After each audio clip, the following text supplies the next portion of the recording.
just sitting for 5-10 minutes, 1 hour, how long you have, and closing your eyes and connect with your heart, so that then you are just back here to this present moment, and then you can go out there and facing all the challenges that are coming.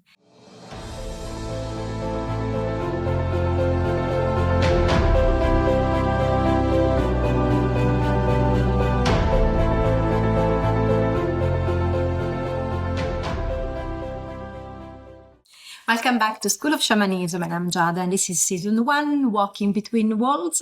In the last episode, I shared my story, how I spent over 20 years working in the corporate world, international event management, traveling the globe, leading teams, doing all these wonderful things. And on the other side, just taking care of my spirituality in the shamanic practice, creativity, healing. And what I'm still split or no integrated in between the two worlds nowadays with my business hat and the shamanic healing and shamanic teachings. And I talked about what it really means to walk between worlds, not as I said, as a split identity, but more as an integration and accepting that these are two parts of me. Today, I just want to be practical and actually sharing how do you do that. First of all, as I said, I spoke last time about integration. So it's not about balance, which is a word that we overuse. I think sometimes that we all say, I need to find the balance in between my work-life balance at the beginning of the year in all our resolutions. But actually, somehow the balance is just like being static, while the real integration, it means that the two worlds can flow. It's just like the movement probably of the yin and the yang, and they are flow and becoming some days white, some days black, and integrating it to each other, because it's impossible to be 50% exactly in each part of our day, half and half. I have to say that sometimes I can recall, I also tried at some point last year to buy a timer and just say, okay, in between the two businesses that I run, Amtro or then also with the free time, and just try to put the timer and say, okay, half of the day, 50% of the day is spent in one business and the other one, of course, in the working other into the other business. And then I set, I don't know, that hour in the evening to do something for myself, on top of the fact that, of course, I was positioning that as the first element of starting my day as my morning practice. We need to accept that sometimes, some days, we have to be 100% in one world and 100% some other days into the other one. And that's not a failure. In just allowing ourselves to be flexible, to flow, and know that actually the real equilibrium is without being judgmental, knowing and dipping in and out from these two situations. The second element, the second tip, I would say, just being aware of your energy management. We are aware that, of course, one of the two worlds is taking too much of our energy. It can be the day job. If you are listening and you are having a day job, too much energy with colleagues into meetings, or also in our normal life with the people that are draining too much our energy in general, and also asking ourselves, okay, what drains you? What are the real things that you are doing because you feel that there is this obligation and there is no joy into that?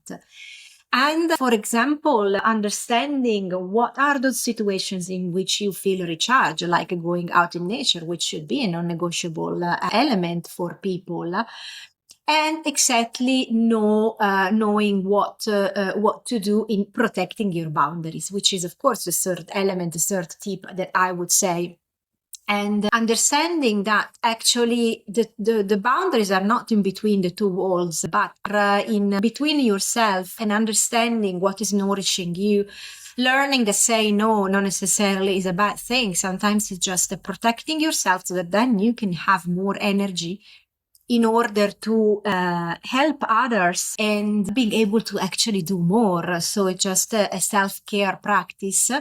But also sometimes being flexible, because nowadays I feel, especially, I have to say, with very young people, This boundary is very subtle, it's very delicate, probably too much from my point of view. And when they feel that there is too much going on, then they say, I need to protect my boundaries. I can't do more than that. Things are draining me.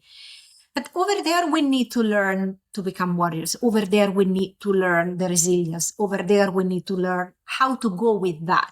And once we have learned how to go with that, once we have learned all the way to become stronger, then we can go back and create our, but not straight away at the beginning. Because I feel too much from people for which I can clearly say and see that there would be space to go for more, that they haven't reached their full potential in trying and going over that element a little bit nearer to their boundary. And so they need to expose themselves a little bit further, because it's where they build their core element. They can become stronger.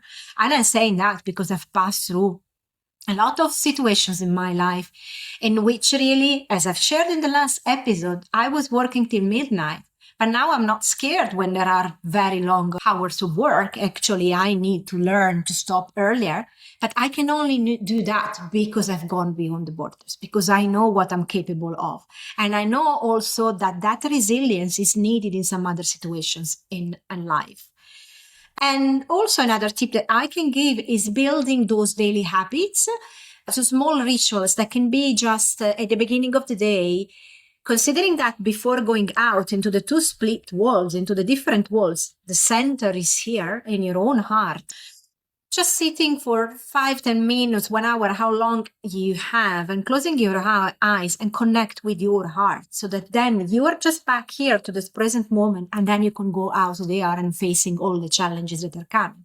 And of course, if you are a spiritual person and you got your own personal practice, that can be meditation, that can be yoga, that can be sitting in front of your candle, speaking to your guides, praying. If you believe in one God, many gods, and your deities, just practice those small daily rituals, which are actually the only way to anchor you.